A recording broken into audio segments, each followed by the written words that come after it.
तो ये कहानी है हंटर और बेकी नाम की दो लड़कियों की, जो एक ऊंचे टावर पर फंस चुकी थी। ये दोनों यहाँ कैसे फंसी और ये दोनों यहाँ से जिंदा बची या नहीं, ये तो वीडियो में पता चलेगा। तो कहानी की शुरुआत में बेकी अपने हस्बैंड डैन और अपनी दोस्त हंटर के साथ माउंटेन क्लाइंबिंग कर रही थी। डैन एक जगह पर अपनी सेफ्टी वायर को लगा देता है और अपने हाथ से ग्रिप बनाने की कोशिश करता है। तभी उस जगह से एक पंछी बाहर निकलता है, जिससे डैन का हाथ छूट जाता है और वो नीचे गिर जाता है। लेकिन सेफ्टी वायर से बंधे होने के कारण वो बच जाता है। डैन पहाड़ को पकड़ने की कोशिश करता है। हंटर और बेकी उसकी मदद करने के लिए आ ही रहे होते हैं, लेकिन तभी डैन की रस्सी टूट जाती है और वो वहां से नीचे गिरकर मर जाता है। अब एक साल बाद हम बेकी को देखते हैं, जो आज भी उस हादसे को भूली नहीं थी और इस वजह से वो डिप्रेशन में चली गई थी, जिससे वो काफी ज्यादा नशा करने लगी थी। उसके पिता उसे उस हादसे से उभरने को कहते हैं, लेकिन वो उनकी बात नहीं सुनती। अब अपनी लाइफ से परेशान होकर बेकी एक दिन सुसाइड करने की कोशिश करती है, लेकिन तभी उसे हंटर का कॉल आता है, जिससे वो सुसाइड नहीं करती है। हंटर उसे उस हादसे से बाहर निकालने के लिए उसे बताती है कि हम B67 टीवी टावर पर क्लाइंबिंग करेंगे, क्योंकि वो जानती थी कि बेकी को क्लाइंबिंग करना पसंद है, इसलिए उसने ये प्लान बनाया था। लेकिन बेकी बहुत परेशान थी, इसलिए वो उसे मना कर देती है। लेकिन अगली सुबह जब वो किचन में थी, तब वो ये तय करती है कि वो हंटर के साथ जाएगी। अब वो दोनों टावर की तरफ निकल पड़ते हैं। काफी देर चलने के बाद वो एक होटल में रुकते हैं। रात को डिनर करते समय बेकी को पता चलता है कि हंटर अब एक यूट्यूब ब्लॉगर है, जो यूट्यूब पर वीडियोस बनाती है।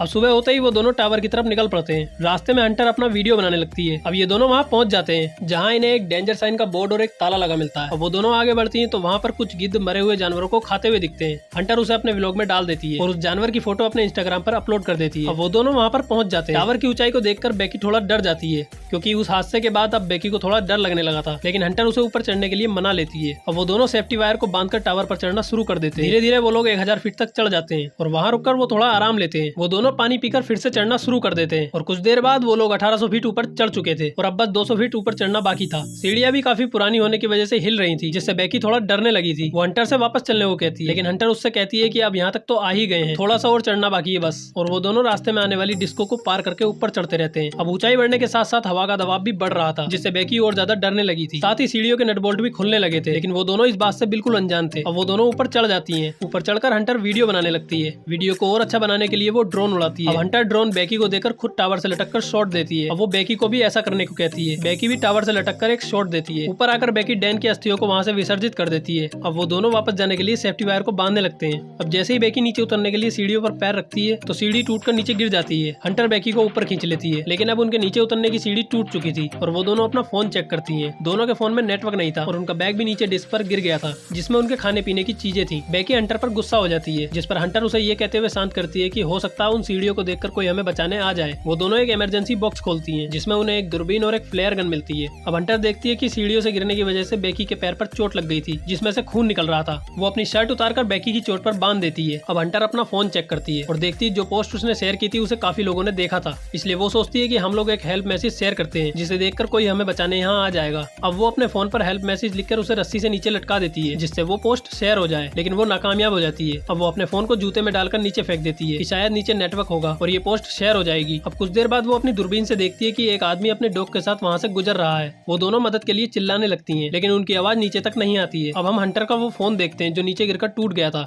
अब बेकी अपने जूते उतारकर नीचे फेंक देती है, लेकिन वो आदमी फोन पर बिजी था, इसलिए वो ध्यान नहीं देता। बेकी फ्लेयर गन चलाने वाली थी, लेकिन हंटर उसे ये कहकर रोक लेती है कि हम इसे रात में इस्तेमाल करेंगे। इसी बीच हंटर वहाँ दो आदमियों को देखती है, जो वहाँ पार्टी करने आए थे। रात को वो फ्लेयर गन चलाते हैं, जिससे उन दोनों आदमियों की नजर टावर पर पड़ जाती है। अब वो दोनों आदमी हंटर की कार की तरफ जाते हैं। ये देखकर हंटर और बेकी खुश हो जाती है, लेकिन वो दोनों आदमी इन्हें बचाने की बजाय इनकी कार चुराकर वहाँ से चले जाते हैं। अब अगली सुबह बेकी अपना फोन चेक करती है। उन्हें यहाँ फंसे 24 घंटे हो चुके थे और अब उन्हें भूख भी लग रही थी। अब हंटर डिसाइड करती है कि वो नीचे जाकर बैग लेकर आएगी। अब वो सेफ्टी वायर के सहारे नीचे उतरती है, लेकिन डिस्क से थोड़ी दूरी पर रस्सी छोटी पड़ जाती है। अब वो डिस्क पर कूद जाती है और थोड़ा पानी पीकर बैग को सेल्फी स्टिक की मदद से रस्सी पर लटका देती है और खुद भी रस्सी पर लटक जाती है। अब हंटर थोड़ी ऊंचाई पर चढ़ती है, तभी उसके हाथ से रस्सी छूट जाती है। बेकी ये सब देखकर घबरा जाती है, क्योंकि वो पहले ही ऐसे हादसे में डैन को खो चुकी है। अब बेकी नीचे देखती है तो हंटर रस्सी पर लटक रही थी, लेकिन उसके हाथ में चोट लग गई थी। अब बेकी उसे ऊपर खींच लेती है। अब रात होती है और बेकी को एक डरावना सपना आता है कि हंटर मर चुकी है और गिद्ध उसकी लाश को खा रहे हैं। वो डरकर उठ जाती है। अब अगली सुबह बेकी ड्रोन की बैटरी चार्ज करने के लिए टावर के ऊपर लगी लाइट पर चढ़ जाती है, लेकिन चार्जर का प्लग छोटा होने के कारण बेकी को चार्जर पकड़कर रखना पड़ता है। काफी देर ऐसे ही लटके रहने के कारण उसके हाथ सुन पड़ गए थे और साथ ही गिद्ध भी उस पर हमला कर रहे थे। अब थोड़ी देर बाद ड्रोन की बैटरी चार्ज हो जाती है। अब वो एक हेल्प मैसेज ड्रोन पर लगाकर उसे होटल तक पहुंचाने लगती है, लेकिन होटल तक पहुंचने से पहले ही ड्रोन एक ट्रक से टकराकर क्रैश हो जाता है। अब वो दोनों और परेशान हो जाती है। अब रात होती है, मौसम भी थोड़ा खराब होने लगा था। अब बेकी को नींद भी आ रही थी, लेकिन हंटर उसे सोने से मना करती है, क्योंकि उनके सोते ही गिद्ध वहाँ आ जाते जाते हैं और इन्हें खाने लगते हैं। अब बेकी अपना फोन नीचे फेंकने के लिए हंटर से उसका दूसरा जूता मांगती है, लेकिन हंटर उसे बताती है कि मेरा जूता वहीं डिस्क पर पड़ा हुआ है। अब कहानी में एक नया मोड़ आता है, क्योंकि जब हंटर के हाथ से रस्सी छूटी थी तब डिस्क पर गिरने से उसकी वहीं मौत हो गई थी और उसके बाद से बेकी अकेले ही सर्वाइव कर रही थी। अब क्योंकि उसे हेलोसिनेशन होने लगे थे, इसलिए वो हंटर को अपने पास इमेजिन कर रही थी। अब वो एक वीडियो मैसेज रिकॉर्ड करती है अपने फादर के लिए। उसके पिता भी बहुत परेशान थे।